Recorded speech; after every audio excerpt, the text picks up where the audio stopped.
ஆடு மாடுகள் மாதிரி பாலூட்டி தாங்க. இது கடல் வாழ் பாலூட்டி, உடம்புக்கு நல்லா வலுக்கூடக்கூடிய மீன். இங்கே நம்ம தமிழ்நாட்டில் கொஞ்சம் ஆதரவு கம்மியாக இருக்கிறதால இதெல்லாம் அதர் ஸ்டேட்டுக்கு போயிட்டுருக்குங்க. அங்கெல்லாம் ஹோட்டல்லாம் இது ஃபேமஸ் தாங்க. கேரளா சைடெலாம் திரண்டி கறின்னு விற்பாங்க, கறி வச்சு. நல்லா பக்கா டேஸ்ட்டு தாங்க. இந்த கறி நல்லா சாஃப்டாக இருக்கும். மற்ற கறி மாதிரி இல்லாத நமக்கு பல்லுக்கு டயர்டெலாம் இருக்காது. இது சாஃப்டாக இருக்கும், நல்லா சாப்பிட்லாம். மற்றபடி இந்த பால்சொரா இதெல்லாம் ஒரு ஈக்குவலான மீன் தாங்க. இந்த உடம்புக்கு வலுக்கு இதில் எப்படியும் ஒரு 5-6 லிட்டர் ரத்தம் மட்டும் வந்துருக்குங்க. அந்தளவுக்கு ரத்த ஆக்டிவ் இருந்துச்சு. இல்லை இது வரைக்கும் ஒரு 18 வரைக்கும் ஆர்டர் ஆகிருக்கு.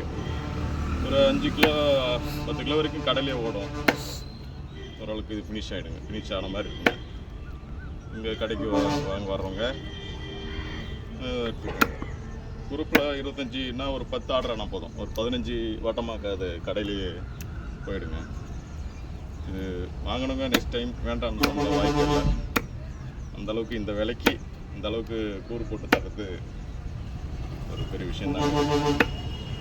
அதேமாரி உங்கள் ஆதரவோடு தாங்க எல்லாம் நடக்குது. இது இல்லாட்டி ஒன்றும் மூவ்மெண்ட் இருக்காது. ஓகே, தேங்க்யூங்க.